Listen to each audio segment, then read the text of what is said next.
Hey, Jason. Jeff, what's going on, buddy? How you doing? Happy New Year. Happy New Year. How was your New Year? My New Year was uneventful. Um, I don't tend to do a whole lot on New Year's, which is fine. I rang in the New Year by finishing laundry. And yeah, I picked up my son from a party at about 2:45 in the morning. That's a good And run. yeah. And that was about really it. How about you?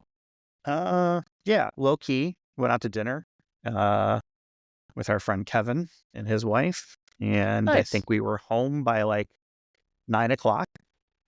We did go to a rooftop bar downtown, and it was too cold to kind of really do anything outside. Although they had like the doors open, so people were kind of milling around. So it wasn't terribly freezing, but the joy of North Carolina. But it was just, I don't know, it was fine. It was like, all right, I was going to we've say, had enough of that. define too cold. Well, so it was probably right at freezing, I think. And when you're Okay, yeah. up in 12th floor or whatever on a rooftop, the wind kind of whips through there, so it kind of made it interesting. But the place was busy, and it's just all right, whatever. But I'm not a late night person anymore, and I think by like 12:30, I was like, all right, that's New Year. Peace. See ya. I'm going to bed. Yeah, New Year's is a young man's game, and Hmm. I am definitely not a young man anymore. Like I said, I picked up my son from his party. Granted, um, I slept a couple hours prior to picking him up. I just kind of left the phone by my ear and, all that. So yeah, New Year's is, I don't know. New Year's it is what it is, whatever. Yeah, It's never been a really big deal to me. So, yeah. Like I said, young man's game. Neither of us yeah, are young men, and no. I was totally fine sitting on the couch watching stuff. Actually, what was there on? I discovered my wife introduced me. I guess Seth Meyers does like a day drinking segment Oh, okay. with like different stars. It's kind of like one of those. I don't want to say like drunk history, but it's kind of like a mishmash of like drunk history and like an interview comedy type thing, and they just get Sure. drunker and drunker throughout the day. And it was interesting. They had it was like a holiday roundup of some of the best ones they've had. I didn't know that this thing existed literally until December 31st at about 9 or 10 p.m. But apparently he's been Right doing it for on. a while. Well, good for Seth Meyers, man. I'm glad he's doing well. Yeah, I remember when he first started the late night show, and it was very Yeah. awkward. Like he's not a stand-up guy, so I think him moving behind the desk and just kind of doing everything from there is just a lot more natural for him. Yeah, I mean, he obviously was on Saturday Night Live for a while and, he was always a very good writer, Mhm. but yeah, his delivery was kind of eh. But yeah, his late night show is okay. He's okay as an interviewer, I guess, in my opinion, but I'll bet maybe in a drunk setting, maybe he's not bad.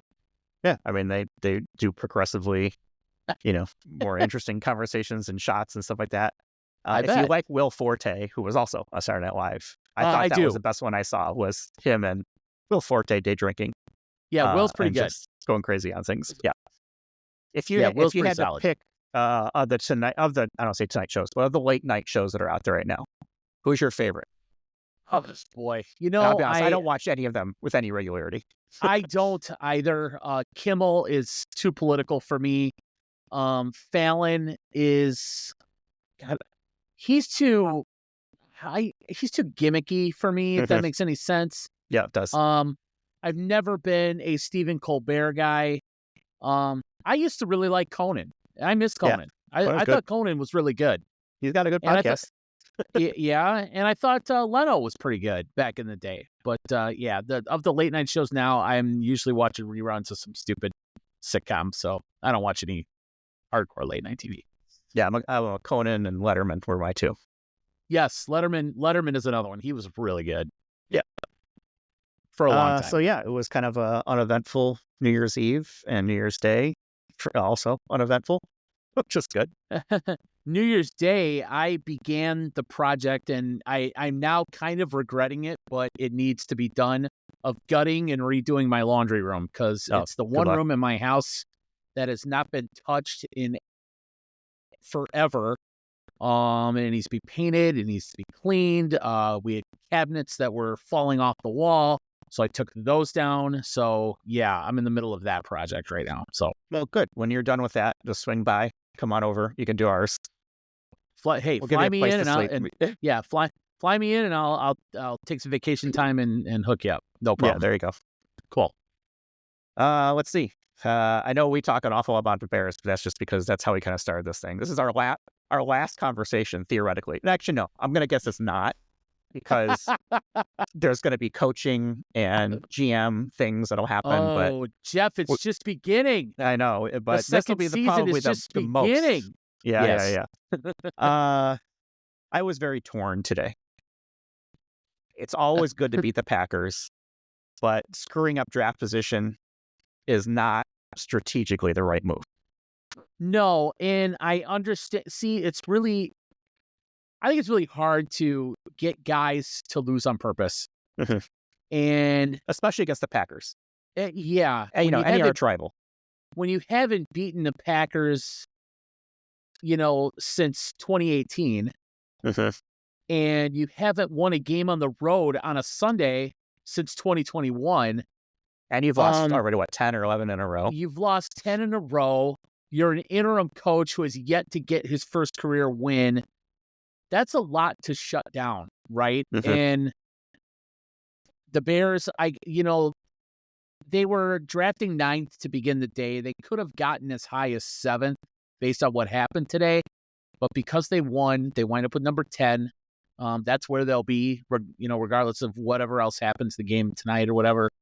And, hopefully there is a really stud offensive lineman they're waiting for him.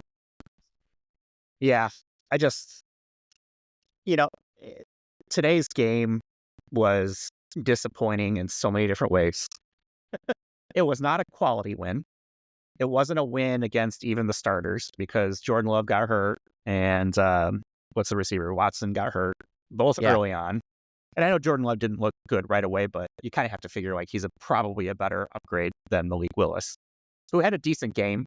I mean, he went 10 of 13, 136 yards, but it was not a game that inspires confidence going into the offseason. No, it was a pretty ugly football game, to be honest with you. And I know, there's obviously the term win and ugly. Doesn't matter how you get it, but you're right. It doesn't really give you a ton of confidence going forward. The only thing that obviously, is things are going to look very different next year. So. I do too. So what you saw today probably, is not indicative of what next year's going to look like. And, Caleb had his highs and lows today. Nice to see him get a game-winning drive. I know he was helped by the horse collar tackle, which was once again while he was, running for his life and all that. So, but it was nice to see him, get him in position, and then Santos kicked a 51-yarder to win it. But what did he do? It just wasn't. It wasn't. The offense was. Neither team seemed to want to win this game, because the Packers were not good either. No, it was a bad football. It was a bad football game. It was not a good game. It was not entertaining. There wasn't there was great plays being made. The highlight of the game was in the first quarter on that punt return that the Bears faked everyone out on. I was like, all right, the Bears finally scored a touchdown. It wasn't the offense that did it, but good on them. It just was. Like, I was sitting there, I'm like, okay, they're going to find a way to win this game. And yeah, it's great to beat the Packers. It's great to get a win. But, just, I don't know, draft position was on my mind the entire day, because, this doesn't help them strategically. Yeah, no, honestly, at the end of the day, it meant nothing. And, I was trying to tell a buddy of mine earlier, I'm just like, almost any other time, beating the Packers would be great, but in the grand scheme, it means nothing. I mean, do you feel like you won today? No. Right. You feel like today was finally the nightmare came to an end this year. So we didn't see anything from the team that was any different than the previous 10 games that they lost. The offense, still play calling was atrocious. I don't understand why they're throwing sideways passes 3 yards behind the line of scrimmage on these stupid wide receiver screens on 3rd and 16 or 2nd and 12. That doesn't make any sense whatsoever. Well, they continue to expose what they really need to work on. And I don't know, you give an A for effort. They try. but they just show that what they're lacking as far as offensive. I don't know if it's creativity. You're right. They want that screenplay to work so goddamn bad that Mhm. they continue to run it and they continue to lose yardage on it and they continue to miss blocks. And hey, why don't we throw the wide receiver screen when there's one guy over there to block and you got three guys defending in that area? Let's still throw it. I mean, I just don't understand their lack of creativity in the offense at all. So, And I really question some of the decisions that Caleb made today. I mean, there was a wide receiver screen to it was DJ Moore where he got hit almost immediately and easily yes, could have been an interception or just a bad play. And I'm like, why would you throw that pass? That pass had no intention of going anywhere. Was a turnover waiting to happen, and it just was like it's almost like Caleb doesn't want to give up on the play. This is the play we called. This is where we're going to go with it. And there's no imagination, no, it's not until he's running for his dear life after standing in the right. pocket that he's running around. Well, But I just don't, I didn't see good decision making, and I didn't see any creativity or imagination or even just solid offensive play calling.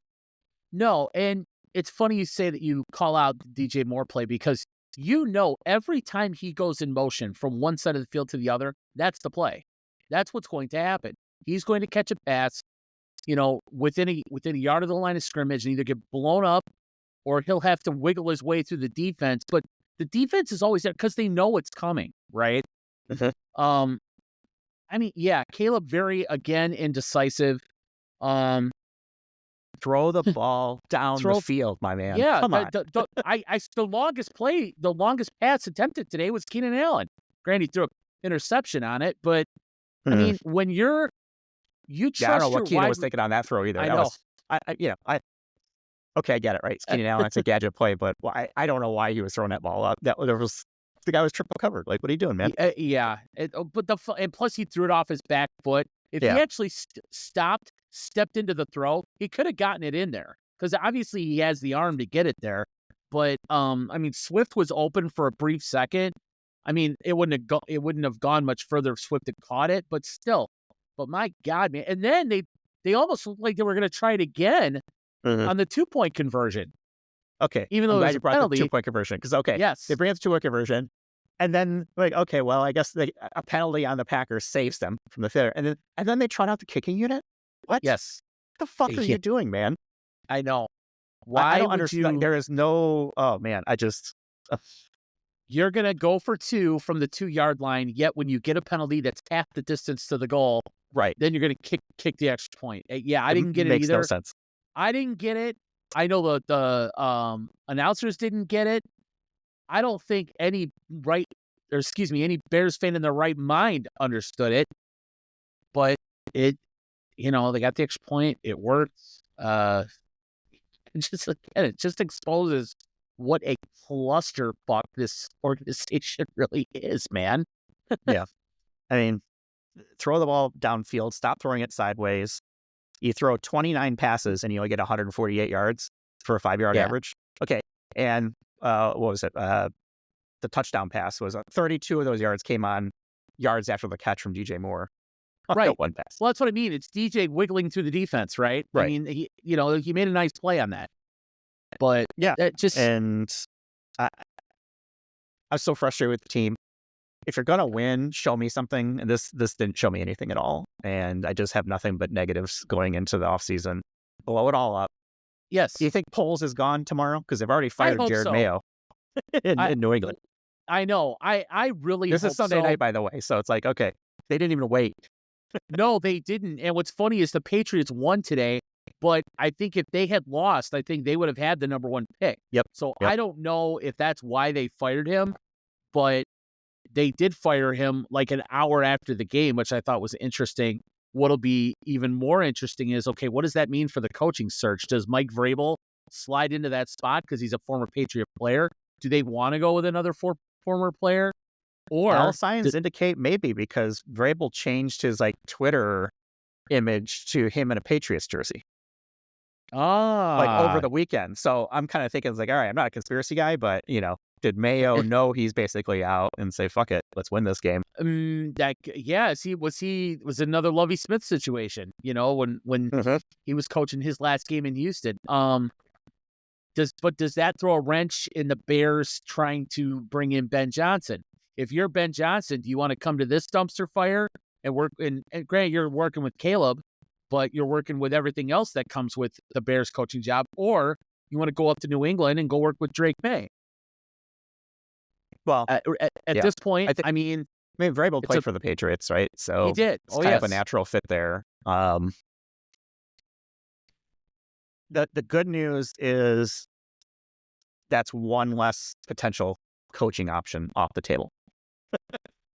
And if Vrabel's gone, that puts more pressure on the Bears to get Ben Johnson in here. It does. I still think it's Ben Johnson or bust. Anything less than that is going to take a lot of convincing for me to say they didn't fail in the offseason. Well, okay, here's what I see. I think there's 8 jobs available by the end of this week. Whenever the firings happen, whether they're tomorrow, whether they've already happened, whether they're still going to happen, I think the Bears, the Jags, the Saints, the Jets, the Patriots, the Raiders, the Cowboys, and the Giants will all be looking for new head coaches. So that's 25% of the entire NFL, which is pretty standard every year, right? You've got, in my mind, 3 young potential stud offensive head coaches in Ben Johnson, Cliff Kingsbury, and Joe Brady. They have to come out of here with one of them, in my mind. They have to. Johnson being the preference, but if they don't get one of those 3, and we're stuck with, say, a Brian Flores or I don't know. Eric Poles is looking at the defensive coordinator from Miami or something like that. Like, why? Yes. Yeah. I mean, I know Flores is a former college teammate of Ryan Poles at Boston College, so there's a connection there. But if they wind up with something like that and they pass on all 3 of these other dudes, then again, the franchise in my mind is set back another, God knows, 2, 3, 4 years. So At least. Yeah. And they probably ruin Caleb Williams, at least with the Bears. Most likely, because if you hire a defensive coach, what coordinator are you going to find? Who are we going to go get? Right.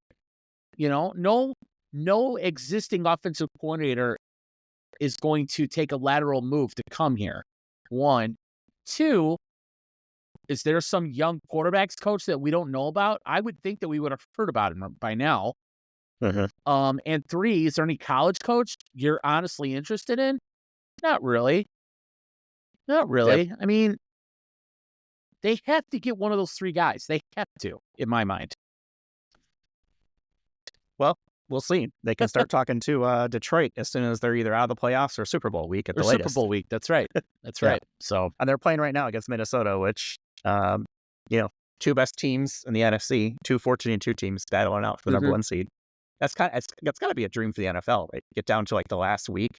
For sure. The last game of the season, Sunday night at least. And, this is the marquee matchup. Everyone wants it. Yeah. How about the roller coaster that the Tampa Bay Buccaneers went through today? They needed to win to get in.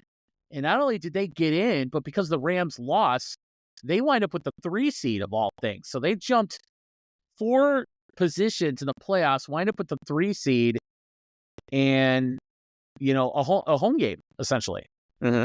Right? So yeah, it's gonna be interesting. I still think the NFC is wide. I think any one of those teams can win. Yeah, I mean, NFC, it looks solid this year.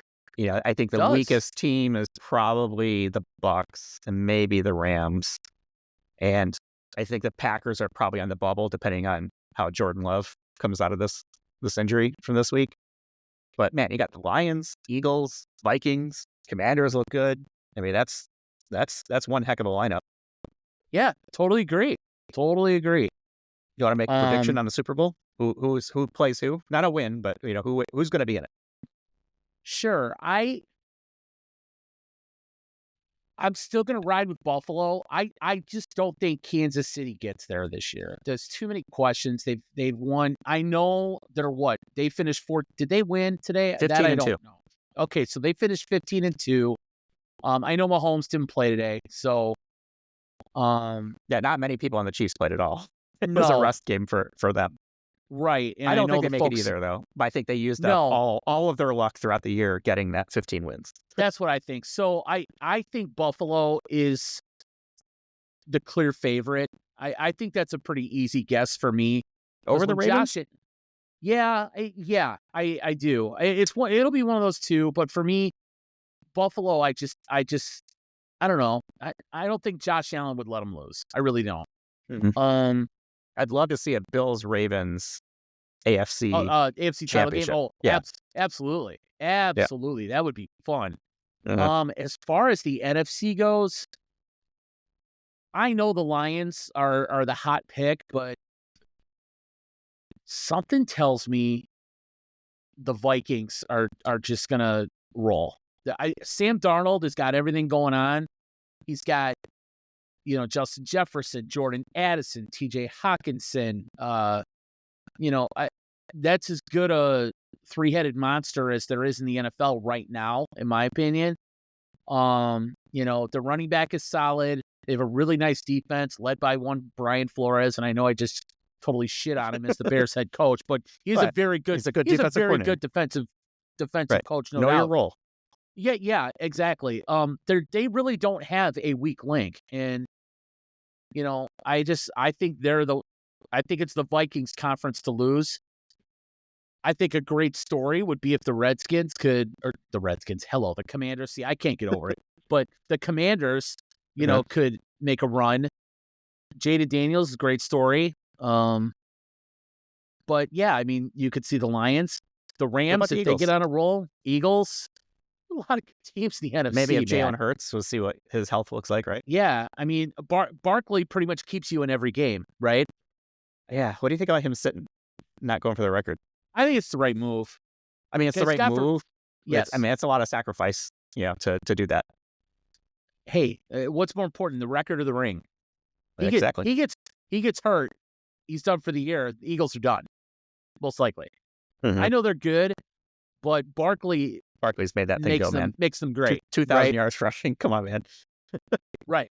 Plus, the record, as far as the record goes, I mean, obviously it's going to have a star on it because you got one extra game. I mean, he did get to 2,000 yards in 16 games, but he didn't get to Dickerson's record in 16 games. So Right. the record's a little different. So Yeah, I think everyone's kind of thinking the same thing. It's like the star, the extra game. yeah. I mean, okay. So that we're just not going to count any NFL records because we started adding an extra game. Well, right. And it's the same debate that happened when baseball went from 154 games to 162 games, right? Right. Whenever you add a little bit. And I'm sure we're not too far. And I know there's been talk of the NFL actually going to an 18-game season. So, Yeah. Well, of course, the NFL wants as many games as they can get. More state, more revenue. Of course. I mean, they used to play 14. So, Mhm. and when Dickerson broke, I think it was O.J. Simpson's record, O.J. played in only 14 games. So, I mean, records are meant to be broken anyway. So what does it matter? But I think it was the right decision to sit him. Because again, you can't risk the injury. Look at the injuries that happened today. I mean, Jordan Love didn't come back today. You mentioned the Packers receiver Christian Watson. He went out today. I don't know if anybody else got hurt, but a lot of guys sat out today because you just can't sacrifice for one game your health in the playoffs, especially if it's a key player like Saquon Barkley. Yeah, I get it. I understand. I don't know. I get it, but the competitor in me is Sure. like play every game, and injuries can happen whenever. Right? That's true. You could slip in the bathtub. You can tear your ACL jumping for joy after sacking a quarterback. Sure. You could be like Dre Greenlaw and get hurt running on the field in the Super Bowl. I mean, there's these things can happen at any time. I get it. Was it Martin Gramatica who tore his ACL celebrating a field goal? Yes, I remember.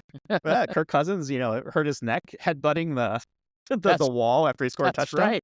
That's right. injuries can happen kind of whenever, wherever. I get it. I just, I don't know. I'm a gamer. I want to play. I get it. I mean, but the thing is, these teams earn that right by They playing, do, yeah. But don't you also earn the right to go after those records? I mean, yeah, okay, so Saquon sits, right? And he doesn't get the record. And there's no guarantee he would have gotten it anyway, right? Right. I mean, they're playing the Giants. Chances are they probably would have hit I a think better he shot needed than none. 100. I think he needed 100 yards. Yeah. So Right it on was the dot. within the realm of possibility. So that's one thing. In the meantime, you've got Mike Evans, who they force feed him the ball in a game at the end there with the Bucks.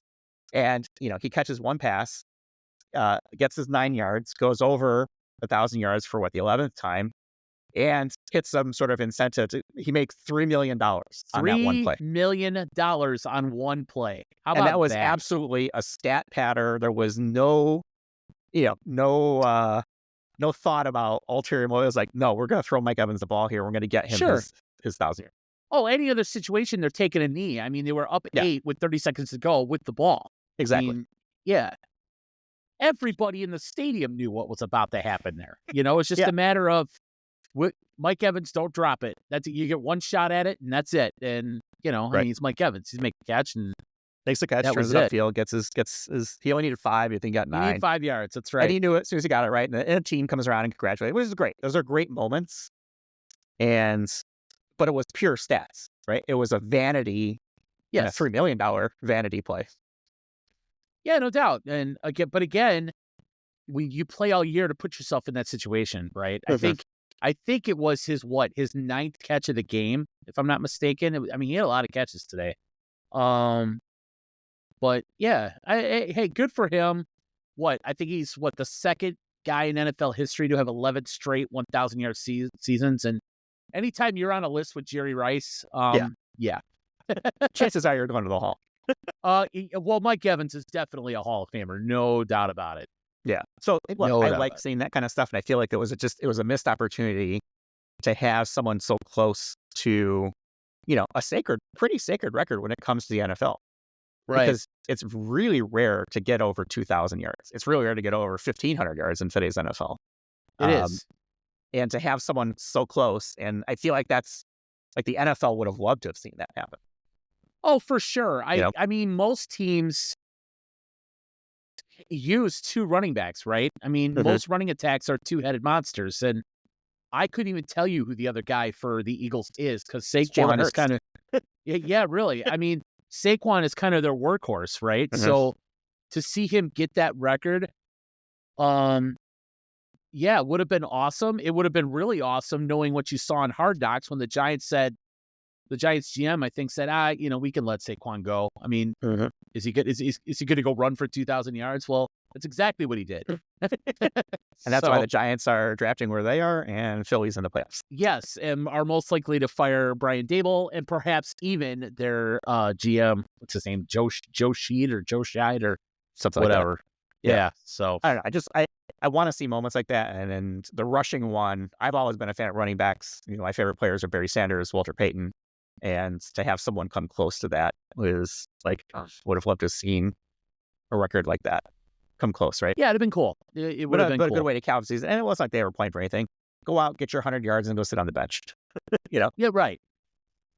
Yeah, I mean, could they have given him a half? Could they have given him 3/4? I mean, who knows? Like you said, I mean, you can get injured at any time. You get injured on the first play of the season.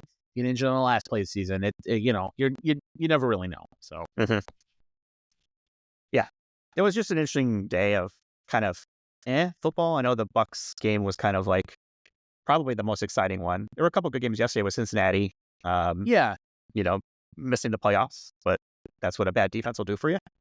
Well, yeah, I mean, you've got a quarterback who throws for over 4,900 yards and over 40 touchdowns, and you got Jamar Chase who wins the Triple Crown and catches yards and touchdowns, and you still can't. And they have the leading sack. That's sacker. Right, and the leading sack guy on defense, and you still can't make the playoffs. I mean, I don't know what else you could do. I mean, they've proved that they obviously need more, especially on defense, and because every game for them is a shootout. Yeah. That's why Burrow puts up the numbers he does. He isn't fully capable of putting up the numbers that he does, but they put him in that situation. That's what They he's got some throwing decisions all to make the next time. year. They do. I think Jamar's on his last year of his deal, right? So he's a free agent, or has he got a player option or something? I think he's on the player option because this is his 4th year, but Mhm. T. Higgins is the T. decision Higgins they is have another to one. make. Yep. Yes. He's the decision they have to make. And if you don't bring him back, I don't know what they have past Higgins as far as receivers go. I know they have a pretty solid tight end, but if Chase is your only real option, then that might be a problem for them. Yeah, you got to be really good to be a wide receiver 1 with no suitable wide receiver 2. Yeah, I mean, And there's T's going to do this thing that every wide receiver does that is currently a 2 or a 3 and think they're a 1, is they're going to go chase the money, and then they're going to find out they're not a 1. Right. Yeah, Or they're going to put exactly. themselves in a bad position where it's like, okay, who's throwing the ball to them? The ingredients around them are success, and hey, go get your Right. money. That's great, but don't come bitching when you don't have as good of a career because you chase the money. Yeah, I mean, you could say like, okay, I'm good, but that's because I've got somebody even better on the other side, and I'm always single covered, right? Mhm. I mean, yeah, T. Higgins, I don't think he's a number 1. He's a very good 2, no doubt about it, but I don't think he's a 1.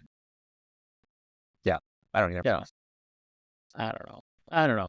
It's just, you watch other games, and you always think, why can't we have this?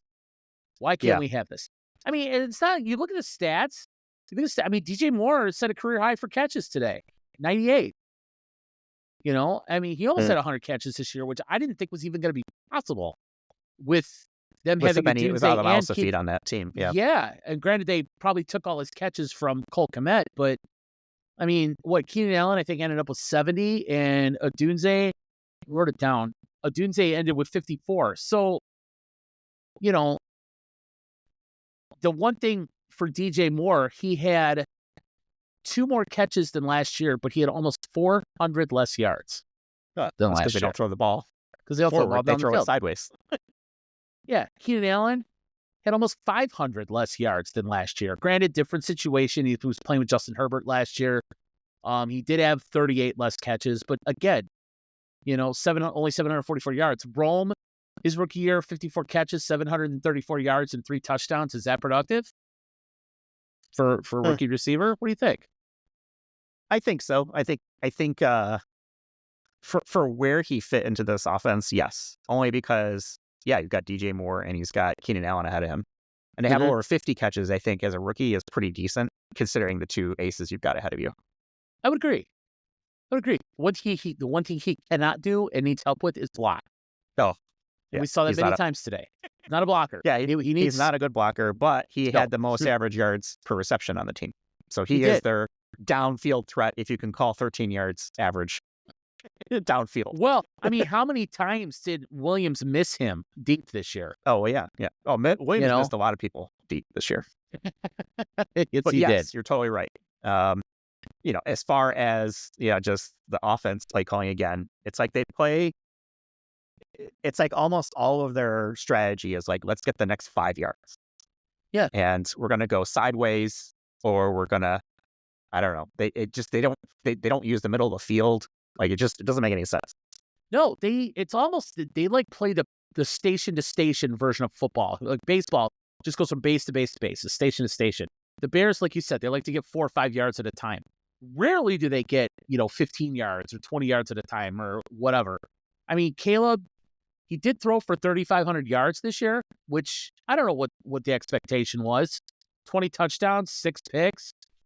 But we talk about it. He only had a 62.5 completion percentage. You look at Burrow, you look at Lamar, you look at the top passers in the NFL, they're all right around 70. If you turn Caleb's number into 70, he's close to 4,000 yards. I think easily. Yeah. Yeah. Or even just throwing it downfield a little bit more, having a little more faith. I mean, I wanted to see that. Like, this is a game that meant absolutely nothing to the Bears, and made a little bit of a difference to the Packers. But this was a chance to like go all out, show me what you got, air it out. Right. Nope. Well, I think if you add the long ball into their game a little bit. And when I say long ball, throw the ball 15 yards, 20 yards. I'm not talking, 50-yard bombs. I mean, you'd like to see one of those a game at least. At But least keep the defense honest instead of crowding yes, every time. Like, if there's no deep threat, you got 8, 9 people in the box and one safety. Exactly. Like, there's no reason. Right, and that's why the screens don't work. You have to stretch the field once in a while for the exact reason that you just said. I'm looking forward to the day that the Chicago Bears discover the slant and add that to their offense. Yes. They just don't believe in that play for whatever reason. Yeah, the down and in, run about 8, 9 yards and then run a post, and hit a guy over the middle. Slant. I mean, come on, man. Yes. This is like basic football. Yeah, and Caleb should be able to hit that. I mean, he had a couple throws today that were good, and I know, a lot of people say a lot of his stats are in garbage time at the end of the game. Well, I don't want to say it's garbage time. They're trying to play catch up. That's what they're doing. And that's when he excels, when he's on the move. I think when they're in hurry up or they're in, just high tempo, I think that's when he's better. Do you notice when they come to the line out of the huddle, every time they are flirting with delay a game? Oh, almost every play. Or false starts. Yes. Yep. Yeah, and I think they get these false starts because their linemen in their heads are probably like, will you snap the fucking ball? I mean, Jesus, they can only stand there in their stances for so long, And it's like, Caleb, I don't know if it's Caleb or if it's they can't get the plan or what it is, but it's like, let's go. Yeah. They just waste so much time, man. I think, look, it was a shit season. It was. Shit coaching, shit GM. It was. Yes. Shit play calling. Yes. Mostly shitty performances. And there were a couple bright spots. Jalen Johnson made the Pro Bowl, our only Pro Bowler.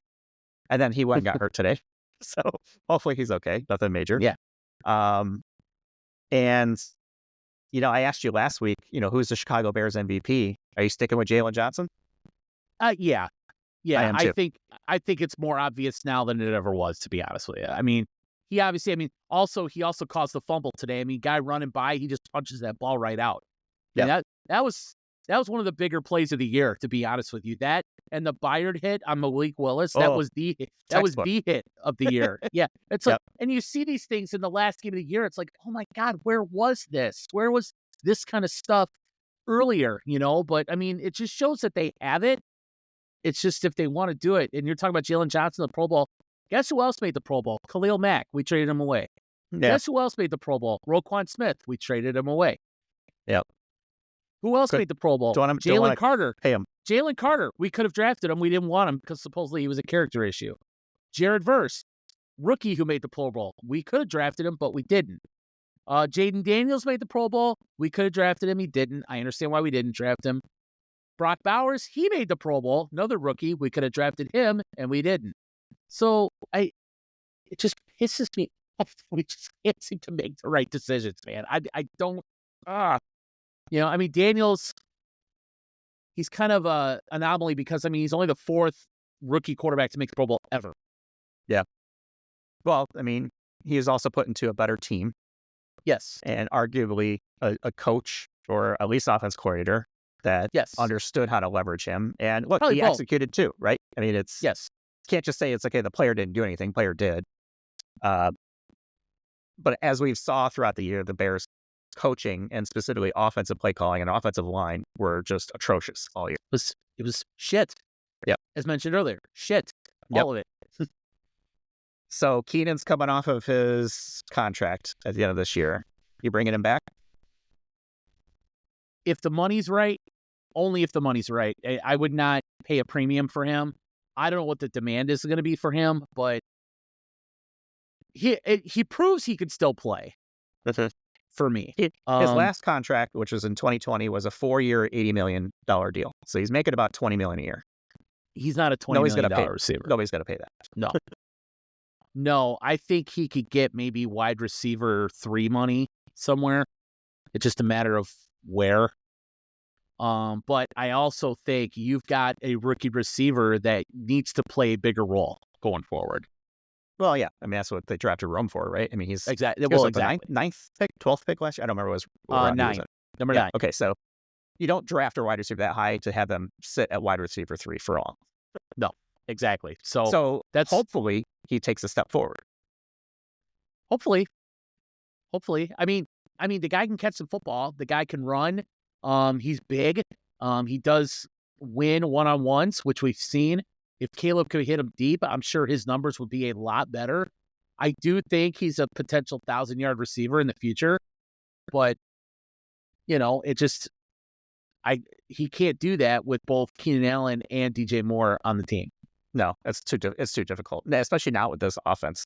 Right. I mean, this is not the greatest show on turf where you can have, weapons all over the place and everybody gets fed. I'm looking at the contract status for the Chicago Bears, and half their team have contracts that expire this year. Good. I mean, they have a lot of holes and a lot of re-signings to do. Good. You got Keenan Allen, Tevin Jenkins, Travis Homer, Larry Borum, Darrell Taylor, Coleman Shelton, Jack Sanborn, Jalen Jones, Aman Abagan, whatever you say his name, Abagan, Mercedes Lewis, Patrick Scales, Jake Martin, DeAndre Carter, Matt Pryor, Byron Cowart, Travarius Moore, Adrian Colbert, Darrington Evans, Scott Daly, Jake Curhan, Colin Johnson, Nasimba Webster, Chris Williams. I mean, there's like 25 players on this team who have contracts that end this year. Okay, of the names that you just mentioned, is there any name that you have, that you absolutely have to bring back? Maybe I see Jack Sanborn as a decent linebacker backup, but I don't think he's a starter. Well, he doesn't start for this team because they run the nickel, right? Right. Yeah. When he's on the field, when Kyler Gordon's not on the field. Yeah. I mean, the money he's making, he's probably worth it. His average salary is $900K. But no, I mean, Keenan maybe if it's a team friendly contract, maybe. Again, right. I want to see them build the biggest, baddest offensive and defensive line, protect Caleb, and give Caleb 4 to 5 seconds of a clean pocket and let DJ Moore and Rome Odunze and Cole Kmet get open. Right. I mean, even DeAndre Swift. Give him some space to run with because he's the king of 3 yards. Right. Yeah, and you look at his numbers. He averaged, I think, 3.8 yards a carry this year versus 4.6 last year. With the Eagles. I mean, of those names you just mentioned, I'm sorry, there's not one guy on that list that I would say yes, he has to come back. Tevin Jenkins doesn't have. I mean, let's offensive line alone. Tevin Jenkins doesn't have to come back. He's hurt half the time. Mm-hmm. And he's a $2 million offensive lineman, which is a lot for this offensive line because they have not paid their offensive line. It showed. Right. I think altogether it was like $20 million or something like that was what their starting offensive line made. Pryor, he doesn't have to come back for me. Curhan, definitely not. I would say the same for Coleman Shelton. If he's not a free agent, I would cut him. He's not worth anything. The only lineman that needs to come back is Darnell Wright, and he's on a rookie deal. I'm hoping that they have 4 new starters next year. 4. And that's they got Darnell Wright to 2027 right now, but even he's a $5 million right tackle. Right now. I mean that's a mix of at least 2 draft picks and 2 solid free agents. For me, I mean, you need to draft at least 2, if not 3 starters on your offensive line next year. So the highest paid player on this offense, just on average salary, is DJ Moore. $27.5 million on average. We've got him signed up through 2029. Second is Montez Sweat at $24.5 million. And then you got Keenan at 20. Well, let's assume he's gone. And then you got Jalen Johnson at $19 million and Tremaine Edwards at $18 million. Then there's a kind of a pretty decent drop off down to Cole Kmet, who makes $12.5 million. Is that a core that you want to build around between DJ Moore, Montez Sweat, Jalen Johnson, Tremaine Edwards? And let's throw Cole Kmet in there as well. Because Caleb is the next highest paid. Well, okay, you have to find of that group. So you've got wide receiver 1, You've got your number one pass rusher who Got a number one corner. You've got your cut the field in half corner. Mm-hmm. You've got your middle Tackle lead machine. linebacker in that. Yes. And you've got your tight end one in that group. Your correct? underutilized tight end one. Yes, absolutely. He did have, I think, what, 2 catches today? 2 catches or 3 yards. So way to go, Yes. Cole. But okay, what are you missing out of that group of things you have to have? You have Offensive to have lineman. a starting stud left tackle. Mm-hmm. So let's Okay. take that $20 million from Keenan and put that into an offensive lineman. If you don't draft him.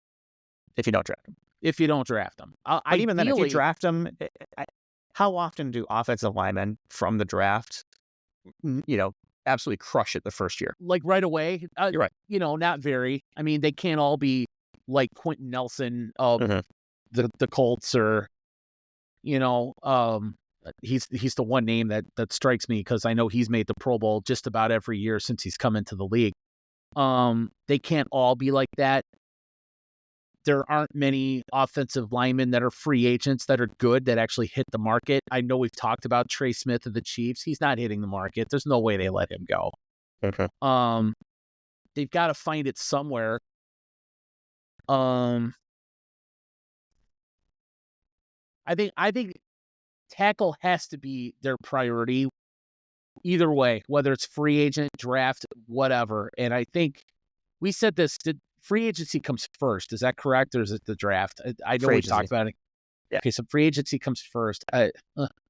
If you could get a high-powered offensive lineman in free agency, I think you have to grab it. Because like you said, there's no guarantees in the draft, right? There's no 100% guarantees. And they need multiple. They need 4 starters. So, regardless of what they're going to get in the draft, they've got to go sign at least probably 2, if not 3 free agent offensive linemen. Whether they start, whether they're depth, then they've got to have it. I mean, Ryan Bates, they signed him last year. What, he played 2 games? Yeah, not enough. Bad. They signed Nate Davis. They signed him for 3 years. They cut him this year. I mean, so he was bad. Amagaje is still a project. I mean, did he show you anything that led you to believe that he's going to be good down the road? Show that he was overmatched in the NFL right now. Exactly. Is that coaching or is that skill? Was it just experience? Yeah, I don't think we can answer that question because he didn't play in the preseason because he was hurt. And then he was hurt a bunch in the season. And then they just threw him out there against one of the better pass rushers in the NFL. And we didn't see him since. I think he was a healthy scratch the last 3 games or whatever. So do you give him a full off season in a new system and hope that he develops? I mean, he could be a depth guy. There's no way he's an NFL starter next year. No way. Yeah. That's why I think it's a 3 to 5 year process to rebuild just the offensive line. And that's through a mix of drafts, getting salary cap room and finding players on the open market, which, like I said, if they're good, most teams are locking them up. They're not going anywhere. Right. Or you're overpaying because you need to lure them away from somebody, which means you're taking money from another position. You're sacrificing other stuff. That's right. And I also think they have to find some defensive line help. Mm-hmm. They need another guy who can consistently rush the quarterback. And you saw it this year. What did Sweat have? Like 5.5 sacks all year long. It's tough when you're getting double teamed every play. Yeah, he's double teamed every single down, and as good as he is, they don't have another threat on that team. So again, that's why maybe drafting a Jared Verse type when they had the chance last year might have been smart. I'm sure there's going to be some defensive linemen, defensive ends, or pass rushing linebackers or whatever available at the top of the draft. I mean, that's something they're going to have to evaluate and see what's most important. I mean, they've got 3 picks in the top 40 or something like that. Mm-hmm. I think all 3 of them need to be on either between the 3 offensive, defensive line. You build your team from the line out. It starts in the trenches and you build it out. That's what I think. I agree, and I think this is where the GM and the coach make are really going to need to figure out how they want to rebuild this team. Yeah, and rebuild that offensive line, because if you're part of the interview process, I want to hear what their plan is. Right? Yeah. Say, okay, what are we going to do here? First of all, how are they going to draft? How are they going to evaluate the talent? And then two, how are they going to lure free agents to come play here? It's a great franchise, but the weather sucks. So, and that matters sometimes to players. Yeah, I mean, yeah, Chicago's a great city, as we all know, but yeah, when it's cold, it's fucking cold here. Playing in the plus, you're not only playing here, you're also going up and playing in Green Bay. Now, luckily, when you go to Detroit, you play inside. You go to Minnesota, you play inside. So you got that going for you. And playing in Chicago in the fall, it's awesome. Yeah, it's great. I mean, it doesn't get super cold here really until the last 4 or 5 games of the season, so it's not that bad.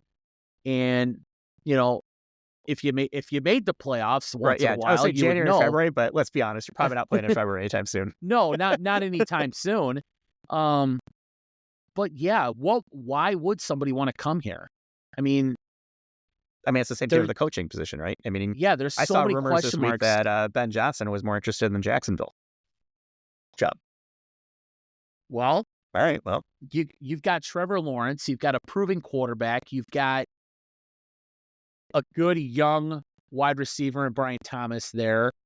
You've got probably more stability on your offensive line than the Bears have. You probably, at this point, you could say you might have more to work with.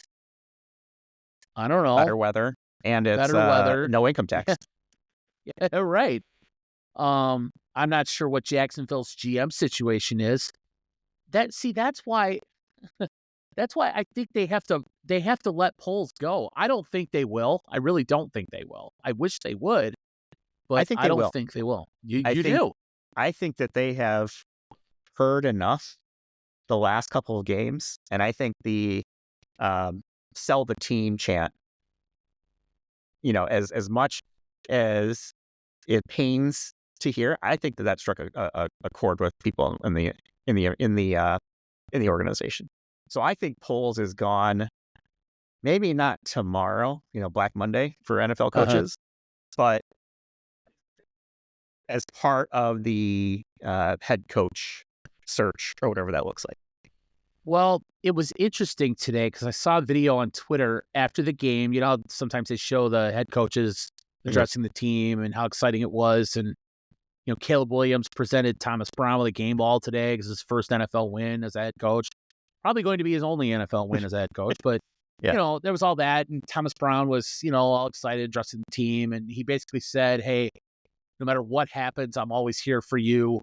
Those of you who are going to be here, those of you who aren't going to be here, blah, blah, blah. He gave all that.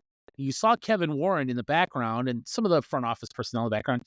One person you did not see was Ryan Poles. He was nowhere to be found in either, maybe it was just the camera angle or whatever, but you've got your head coach talking, your president was standing right behind him and a bunch of other guys, but Ryan Poles was nowhere to be found in that camera shot where that video was taken.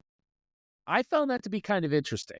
I didn't see it, but yes, it does sound interesting. Yeah, I do know that it's public knowledge that Ryan Poles and Kevin Warren are pretty good friends now. I guess them and their wives go out to dinner once a week. There's a relationship there. But you have to listen to what your fans are telling you. You have to listen to what your organization is basically telling you, that what's happening here is not good enough. And I think keeping Poles is just, we're going to,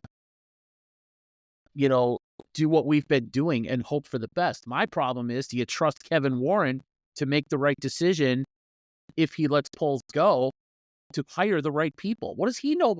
Honest to God, what does he know about football? Like actual X's and O's football? I don't think he does. He's a business guy. I don't think he does either. And he's a basketball player.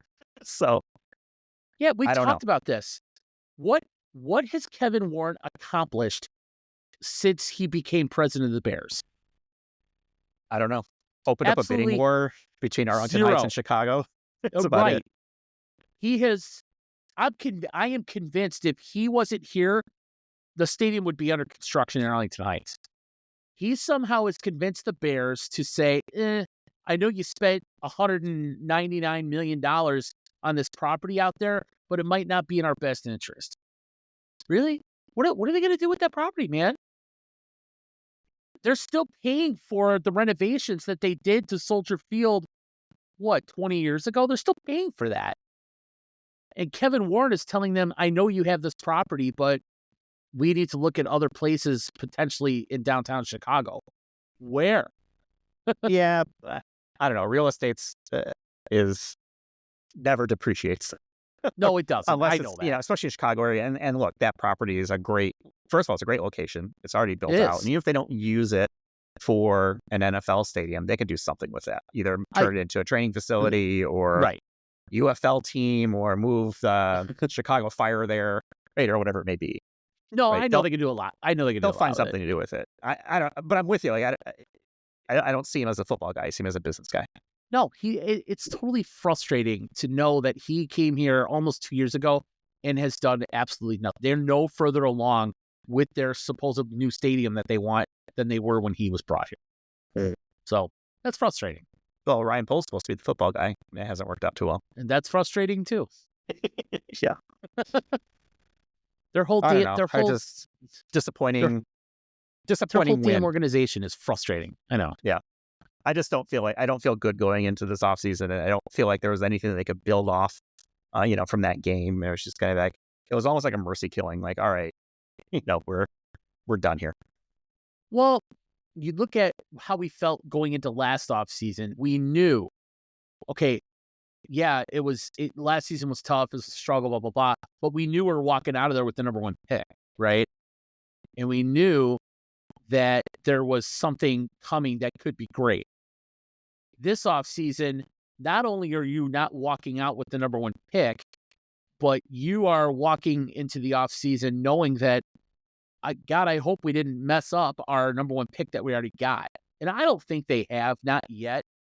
But again, you watch Daniels play, you watch Bo Nix play, you watch Penix play, you watch Drake May play.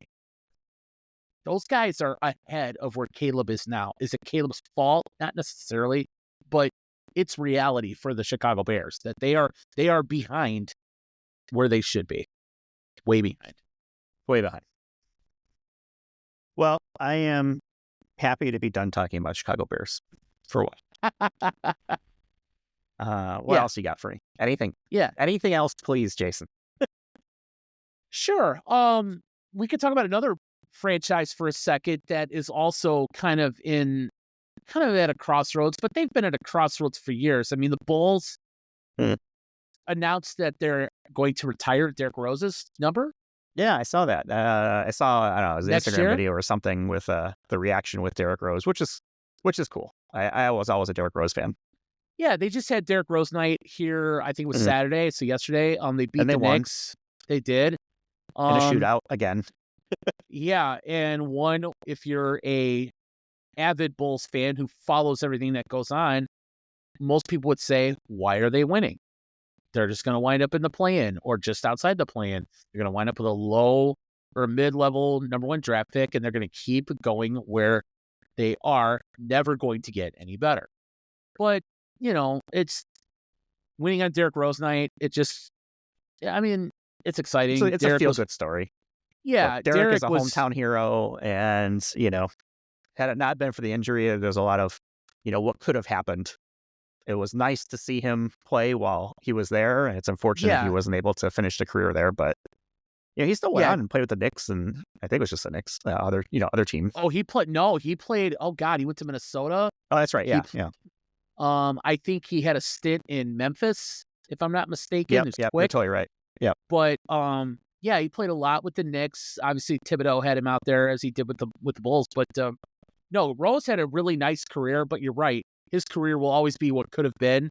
He will probably go down as he's the league's youngest MVP in league history. I think he was 22, 23 when he won it. But he'll also be the only league MVP, probably not to make the Hall of Fame. I don't think he's a Hall of Famer. Good player. Had a really nice, stint in Chicago, but it'll always be what could have been. Yeah, averaged 17 points a game, 5 assists. 45% from field goal percentage and 31% from threes. So yeah, those aren't Hall of Fame numbers. I mean, he was a highlight reel. He had some Yeah. great highlights. Stacey King loved him, man. Oh, I was great watching him, you know? I mean, Yeah. he was the most exciting thing about the Bulls come along in a long time. Oh, yeah. And for about 2 years, it was, you know, must-see TV for Chicago fans. For sure. For sure. I mean, you had him, you had Joakim Noah, Luol Yep. Deng, Ben Taj Gordon, Gibson, my Taj, guy, yeah, Taj, your friend Taj, my friend Taj. Yep. Captain Kirk, Heinrich. Yep. Yeah, no, there was some fun names back in those days when, you know, the Bulls were actually worth watching somewhat, because right now they're really not worth watching. They're not. No. They're just average at best. Well, Cleveland's running away with it still, right? I haven't I think checked they're the like standings. 31 wins or something like that. It's crazy. Something like that. I mean, I think they've come down to earth a little bit. But I mean, Milwaukee and Boston, I think, are still the teams to beat in the East. Really? So, yeah. Milwaukee's like one game over 500. I know, but they also won. They won the NBA Cup, the midseason tournament. I know. So what does that do for them? Does that just guarantee them a spot? Like, what is the whole point of the NBA Cup? Because I have not followed that whatsoever. The whole point of the NBA Cup is pretty much to generate interest in a dying league. All right. No, I'm serious. I mean, the viewership is down. Basketball, NBA basketball is, honest to God, very boring. All they do is shoot threes. And the NBA Cup was kind of designed to just generate some excitement for the league, and, you know, to have an in-season tournament. This is, I believe, the second year that they've done it. Lakers won it the first year. Milwaukee won it this year. I'll admit, I watched a few games. And Milwaukee looked really good. They have had some injuries. I know, what's his name? Giannis was ill and out for a little while. They've Damian Lillard. Chris Middleton still plays well. Bobby Portis, ex-Bulls draft pick, plays well. But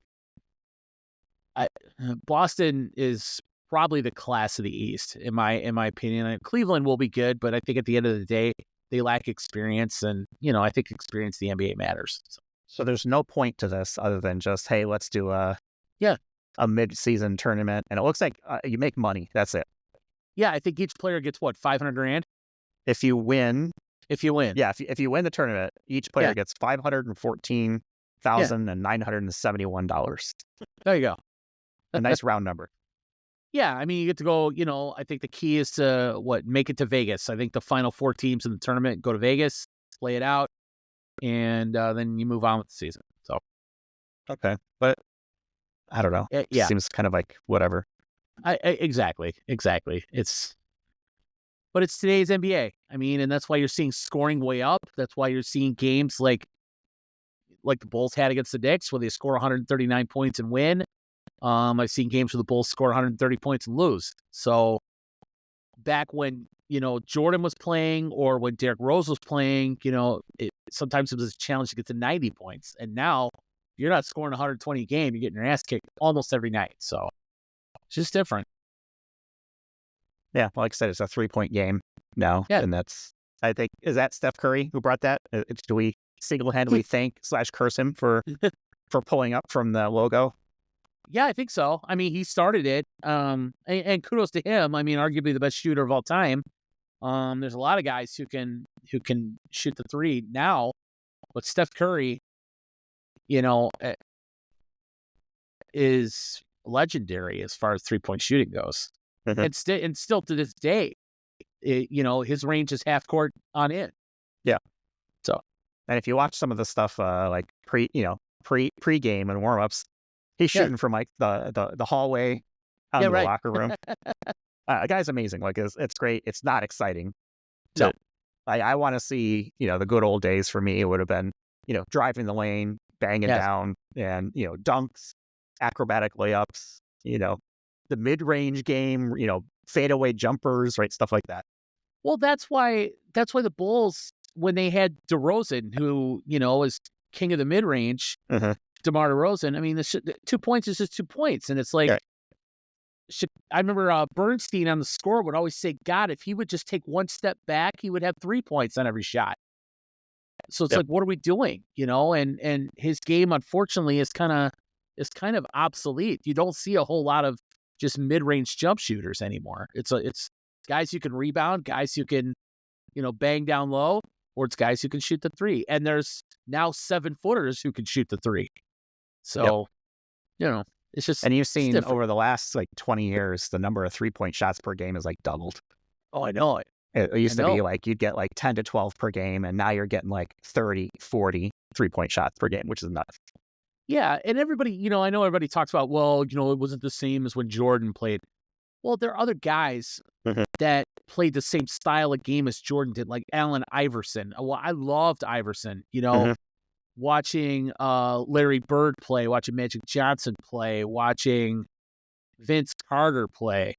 Kobe Bryant. Vince Carter, yeah, for sure. Dwayne Wade. Those guys, now that guys like that are leaving the game, it's just shoot the ball. Maybe we're just too old. Maybe it's like, we're that generation. It's like back in my day. Maybe the game has passed us by. Right. Get off my lawn. It sounds a little bit like that. Yeah. I don't know. I just, I think and there was more rivalry, I think, in the NBA, and, it was more physical game. I mean, nothing will ever top, Bulls, Knicks, Bulls, Pistons, playoffs, all that stuff. No, nothing will ever top that. Sure. No, if you left the court without bleeding somewhere, it was successful. Yeah, and they would go off and they'd still play 80 games. There wasn't like load management and things like that. Yeah, load management. Load management was never a thing. And I know I've talked about, LeBron playing for so long. I don't remember if it ever happened that he played all 82 games in a season. Jordan played every 82 games every season, unless he got hurt. Playoffs. Yep. Yes, plus playoffs, plus I think plus a couple Olympics. Yeah, exactly. So, obviously there's a difference. Same thing for Kobe Bryant. Kobe Bryant didn't take nights off for load management. There's no way in hell. Mm-hmm. That's what I said. The gamers, right? They want to be on the field. Yeah. They want to be on the court. Whatever it is, they want to play. And every game is a chance to prove that they're the best. Yeah. Hey, for me, Kobe's the closest thing that there ever was to Jordan. For me. Yeah, I'd agree with that. I think he's the second best player of that type ever. Sort of that driving, slashing, shooting guard, scoring guard. Yeah, because everybody used to say, "Who's the next Jordan? Who's the next Jordan?" It was always going to be Kobe. That was the thing. Well, I remember when he came out of college, it was, could have been Grant Hill. It could have been, here's a name for you. Grant Hill was never going to be the next Jordan. Well, some people said it. I'm not saying it should have been. Those people are idiots. Don't watch basketball or watch Grant Hill. There's a name, Harold Miner, went to school at USC. A lot of people, because he could dunk, he could be the next Jordan. No, but Kobe Bryant was pretty darn close. For as competitive as he was, for the amount of work he put in, for the in-game player that he was, did everything well. He was the closest thing for me. Yeah, I'm with you. So, all right. Well, that's the NBA. What else? That's the NBA. All right, here. Let's turn to another Chicago team that's shit. The Chicago Blackhawks completely embarrassed themselves in the Winter Classic outside of Wrigley Field. The best thing about Chicago and the Winter Classic was the fact that the rain stopped finally by about the second period, and the cool Jim Cornelison national anthem in front of a packed house at Wrigley Field. Other than that, the Blackhawks look slow. They look small. They're terrible. Yeah. Okay. Yeah. There you go. Like I said, the setting is great, and we talked about last time. Like I like to see sports in unnatural, we'll call it, settings. But the quality of the game was not good. No. Or the performance of the players. I don't know. Yeah, it's terrible. It's whatever. Yeah, so that's where the Blackhawks are. They're bad.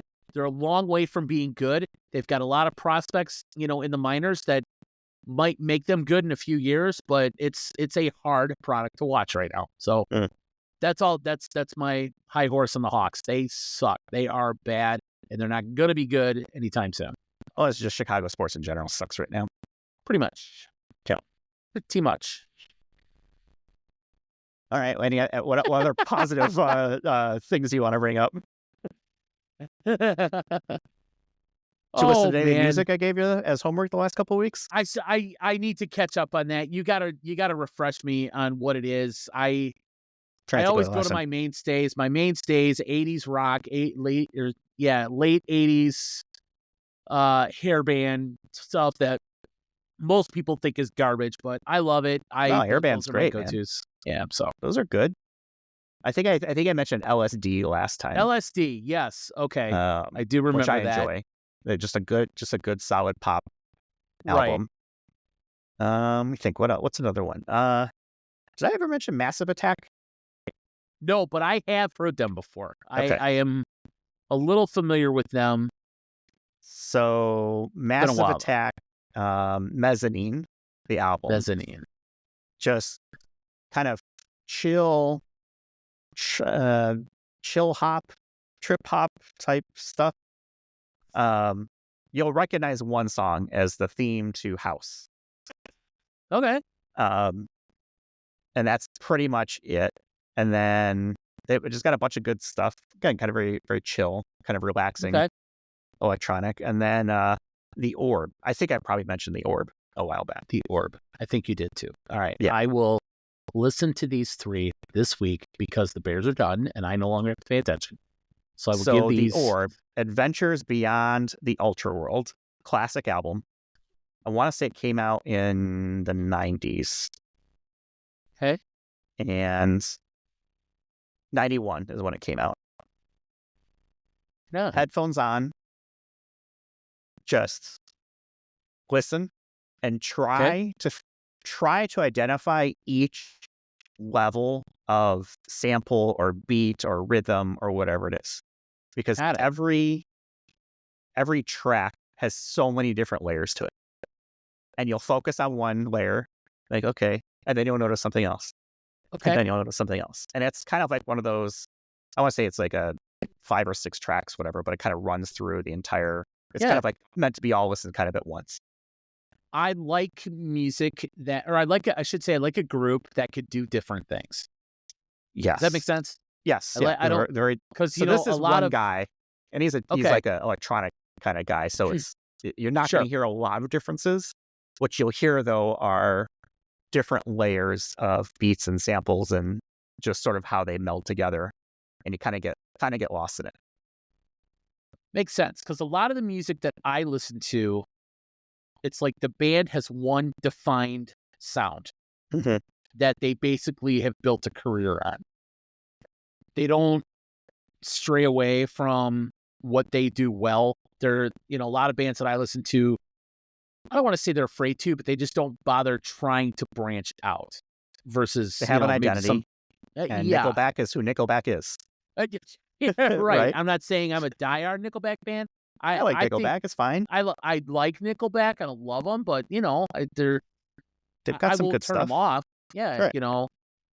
But same things like Megadeth is Megadeth, Metallica for the most part is Metallica. Well, that's what I mean. That's what I mean. Yeah. Most of the bands that I like AC/DC, you know what you're going to get. Metallica, you know what you're going to get. Early David Lee Roth era Van Halen, you know what you're going to get. I'll admit, I prefer David Lee Roth Van Halen over Sammy Hagar Van Halen. I'm not saying Sammy Hagar Van Halen is bad, but I prefer one over the other. That's just me. But I respect bands that are willing to give it a shot and go outside their normal and just try something. Give me an example. Do you have an example of a band like that? Sure. Well, I mean, you can say Metallica did take one shot at that when they recorded the one album that escapes my head right now. Is it earlier or later? No, it was later. It was after the Load albums. It was where Death Magnetic or Saint Anger. Yes. If you listen to Saint Anger, it's very different from all the other Metallica albums, and they took a lot of heat for it, right? Well, it's and a 6-year difference between Load and Reload. And Load and Reload, I think, were written at the same time, which means they were probably written in like 95, 94. If you listen to Saint Anger, I mean, the drums are totally different. The guitars are pretty different. Just the Metallica sound is not what you normally hear. And I absolutely agree with you, because that is the one I was like, ooh, okay, this Yeah, is a lot right. different. I When really, you first hear it, you're like, other than Saint Anger, the title track, I don't know if I liked any of the songs on there. yeah, right. What is it? There's one song, I think it's called, what is it? Rear Frantic. Window. Frantic's okay. Yeah. Um, Dirty Window. Dirty Window. Thank you. Dirty Window is solid. But again, that album takes you like 5 or 6 run throughs to really understand that, okay, this is Metallica trying to be different, right? Yeah. But I think they realize it because they rarely play any song from that album at any show. Because that's not what people are looking favorites. for. Right. But Yeah. they at least tried, right? Yeah. And that's So, okay. Like, I mean, try sure. it. That's fine. Sure. There's another example if you want to go with something I can think of with the style of music I listen to. If you go to Van Halen's OU812 album and listen to the song Feel So Good, hardly any guitar in the song. It's all keyboards. Mhm. And for an Eddie Van Halen song to be mostly keyboard, it's a little different. I really like it. A lot of hardcore Van Halen songs or bands hate it. So, They're lost. to each his own. Mhm. To each his own. One thing, something totally different. Are you a Yellowstone guy? Did you get Never into seen it. Yellowstone? Really? Never seen it. I've heard of it. I think my wife might have watched some of it, but I've never seen Okay. it. And I've just never had a really desire to check it out either. Really? Okay. What am I I missing? gotta tell you, I mean, Kevin Costner's out there anymore. I know that much. no, I mean, actually, from what I can tell, the original Yellowstone is basically over. 5 seasons. The acting, really good. Old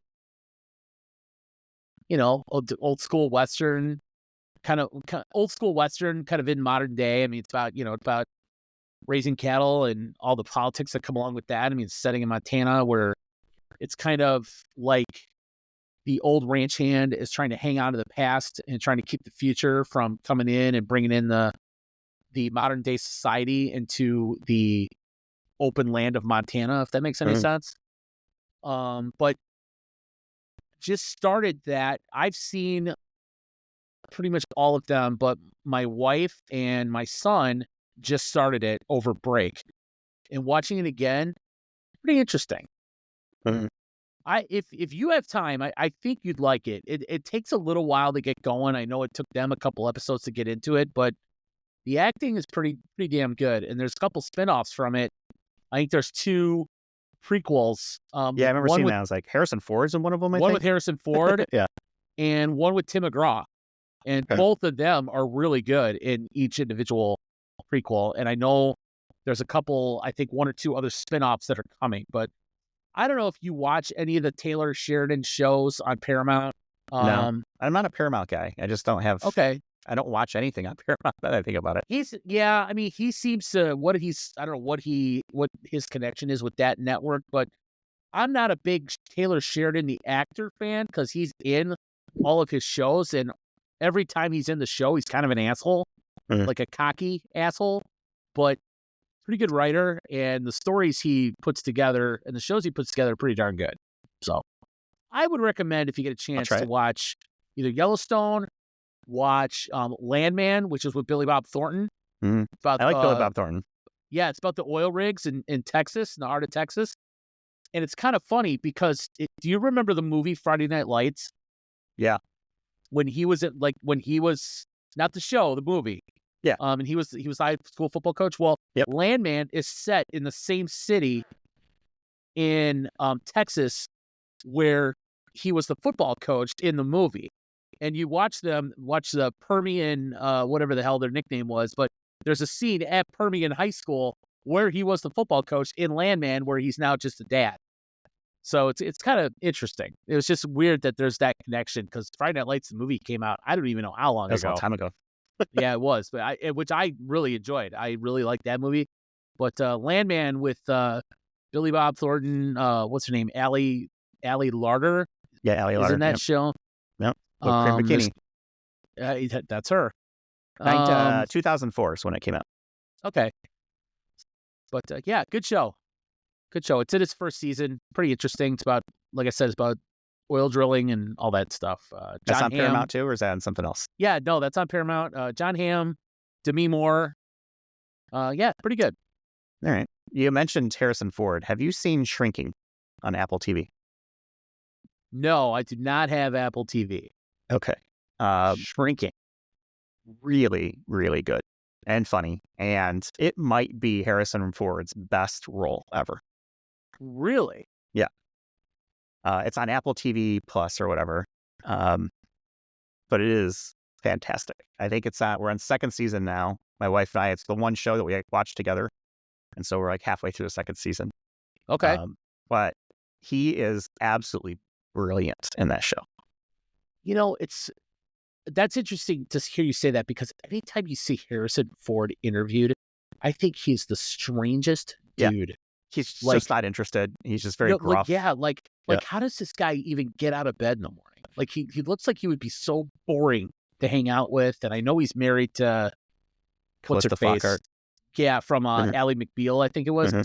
And I'm thinking, what does she see in this guy who's arguably 20, 30 years older than she is? Oh yeah, But there's definitely a age difference there. yeah, If you get a chance, it's a fantastic phenomenal show. Jason Segel. Okay. Yeah, Jason Segel is one of the main characters. And phenomenal a bunch actor. of other faces that you would recognize for sure. Okay. But every time I watch a show with he steals like every scene that he's in, and he is just it's Really? a totally different role for him. It's not Indiana Jones. It's not Right. Star Wars. Right? He's not an action guy. And it's just a totally different thing, and he is absolutely brilliant in it. Okay. It's just a really well done show as well. It's well cast and well written. Shrinking. All right. Shrinking. I will see if I can find access to that in some way, shape, or form. Apple TV Plus has some fantastic shows. If you like Yeah. sci-fi, there are a ton of good stuff on Apple TV. Silo, The Foundation. Okay. I know everyone's kind of like the Man on the Moon one. I'm trying to think of the name of that one. I'm kind of torn on that one myself. But there's a lot of good stuff on Apple TV. It's definitely worth it, I think. Okay.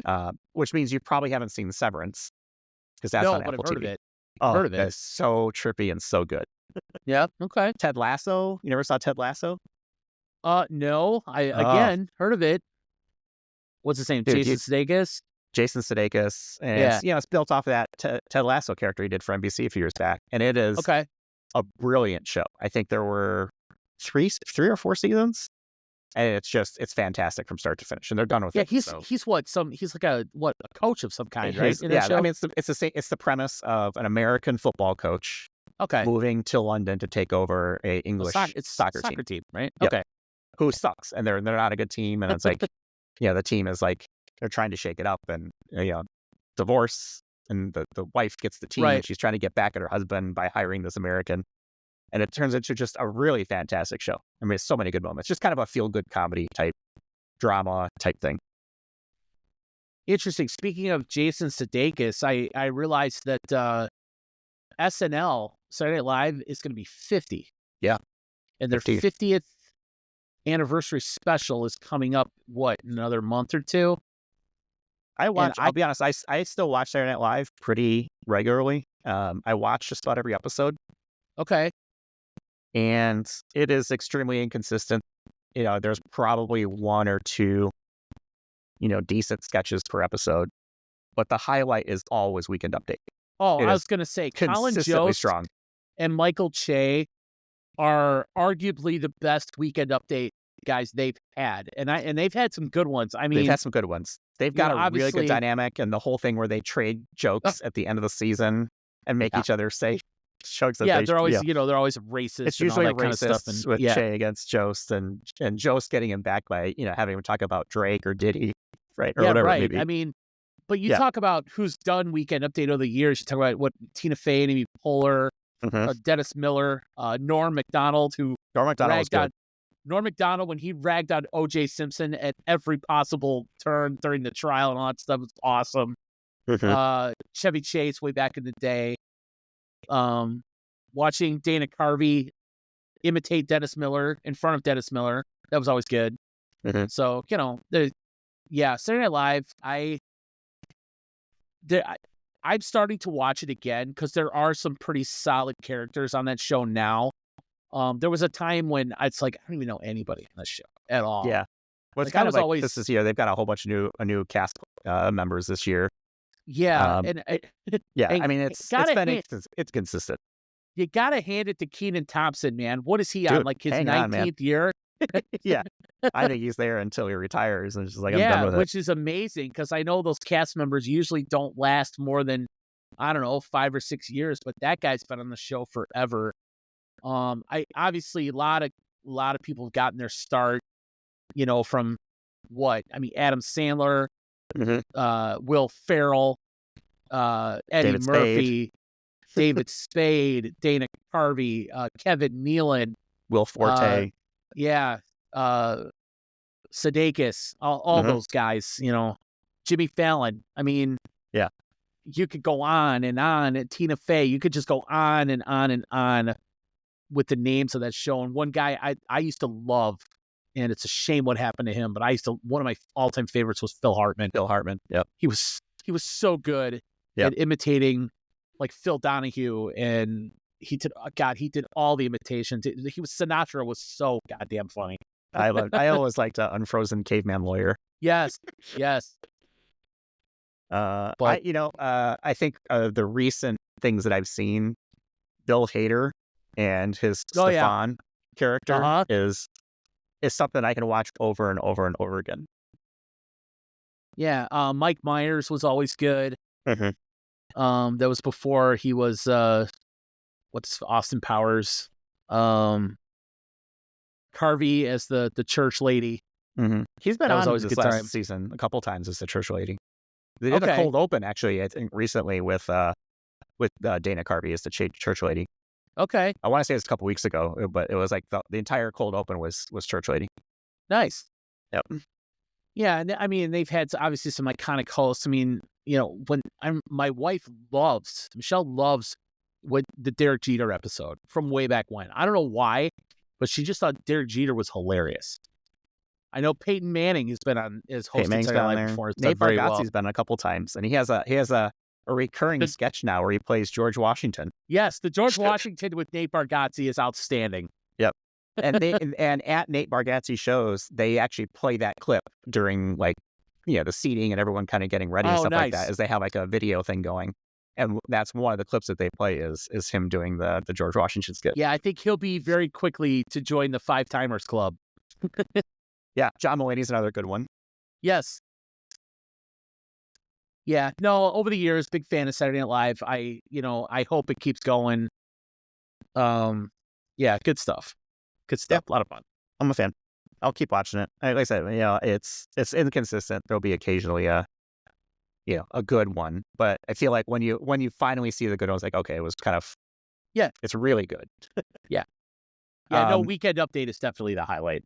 Oh yeah, it's definitely the strongest. And I know they tried to make that into its own show a while back. They tried to do it like Monday through Friday or something, almost like a daily show, and it just didn't take off for whatever reason. Yeah. Have you seen, kind of like the Daily Show, have you seen Sports War? Sports War, I have not. Okay, so this is like never even heard of it. it's a recurring segment from the Daily Show. Okay. And it's usually Ronnie Chang and Jordan Klepper. And the whole point of it is, it's obviously it's satire. It's a daily show. And it's basically like a sports thing where they cannot agree on anything. And so they Okay. just basically pick at each other and kind of go back and forth. Sports is about, in the title is about as far as into sports as they go. But they call it Sports War. And it's basically like a talking head, kind of like what's the Tony Kornheiser and those shows. Pardon the Pardon my interruption. interruption. PTI. Yes. It's kind of meant to be kind of a spoof on that, but it's Okay. really funny. And Sports War is definitely worth a look up on YouTube. I will check that out. But unfortunately, in Chicago, there's not a whole lot to disagree about because there's not really a whole lot of good. We can all agree that it's bad. So Every team sucks. every and team that's it. sucks. Yes, that is it. So pretty funny. Sports War. Interesting. Sports War. Okay. Definitely good. I just watched today. They had like a recap of a 2024 of the different ones that they did. It's like 25 minutes or something like that. Nice. Yeah, it's funny. I still like the Daily Show. I think they're hilarious. Yeah, I don't even know.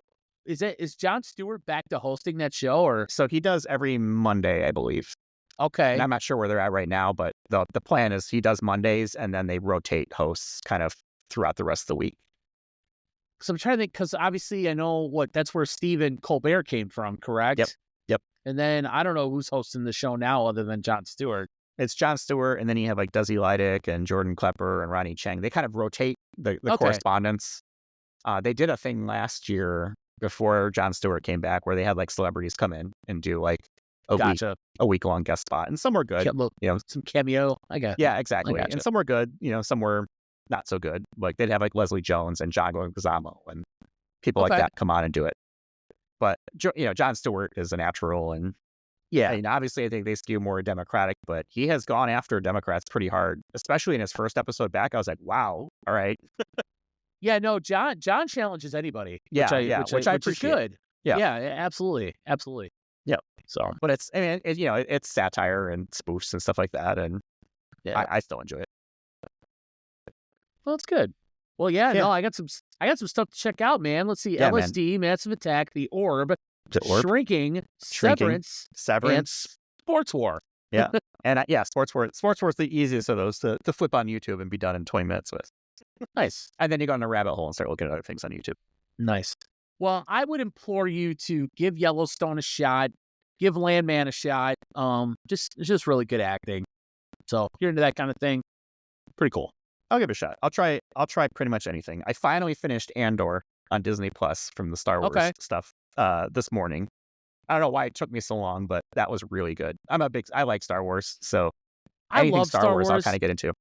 Yeah, I love Star Wars. I don't get into the Star Wars cartoons. Like neither do I. Some of that stuff, but like the spin-off stories, like Solo. Rogue One is one of my favorite. Oh, Rogue One's Solo's fantastic. good. Rogue One is my favorite Star Wars movie of all time. So if you like Rogue One, then you have to watch Andor. Okay, I will. It's like 12. It's 12 episodes. The first season is out already, and then I think the second one comes out in a couple months. Yeah, I need to watch that. It's a good setup for that. Man, I just finished Mandalorian today too, as well. So today was like wrap up Star Wars Day because I had like 1 or 2 episodes of each. I need to do that. Well, now with the kids back at school and no bears to really pay attention to and stuff, I have time to do that kind of thing. So I can priorities, man. Forget work, call in and just watch. I know. Are you back at work tomorrow? Yeah. Yeah. Yeah. I got meetings, pretty much all morning. But I'm home this week, and then I head to Ottawa on Sunday. So you and I have to figure out a different recording because we usually record Sunday nights. No, it's fine. Maybe do it Saturday night or maybe Monday. But I have like 2 connections to get from where I am to where I need to go. So basically all day Sunday is basically an airport. So I'm going to miss probably a bunch of NFL action next week. Oh, the playoffs? Yeah. Playoff games. Yep. Not that the Bears will be there or the Niners. So whatever. Yeah, the Niners finished last in the NFC West. Ugh. Yeah, not a good year. I still think Shanahan is safe. I mean, they had so many injuries. And Garendo got hurt today too. So they could not win at running back this year. I think they lost their top 4 running backs by the time the year was done. Well, think about this though. I mean, you have all those guys coming back. Purdy obviously comes back. You got decent set of receivers, and they draft actually right after the Bears do at number 11.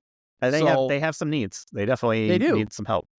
They do. So sometimes having a rough season due to injury, might help you. Okay. Bears had a rough season because they're just playing bad. Yeah, because they suck. Ass. Yes, they do. So. Yeah. Yeah. All right. I gotta go. Well, I gotta work tomorrow too. Me too. Whatever. I had 2 weeks. So I'm going to spend probably the first half of tomorrow trying to remember what it is I do for a living, and then trying to remember everything, and then figure things out. Yeah, I know. I'm into the slow season of the restaurant season. Everybody's back to work, back to school, back to everything. So people tend to stop going out to eat. So tomorrow we'll start the go chase down new business time. So we'll see. So there you go. Rack them and stack them. Gotta love it. All right, my man. I will talk to you next week. Condolences on the Bears season. R.I.P. Yeah, to several coaches and maybe a GM as well. Oh, we can only hope. Mm. Yeah, well, be careful what you ask for, right? Who knows? We get Ben Johnson here, and he could be terrible too. So you just never know. Yeah, hey, I just want him to try. That's all I Yep. care about. Just Let's try. let's throw the ball. Yeah. Let's try to shoot for a 10-yard pass on 3rd and 10. Yeah. How about it? Yeah. All right, dude. I will talk to you next week. All right, man. Sounds good. See ya. See ya.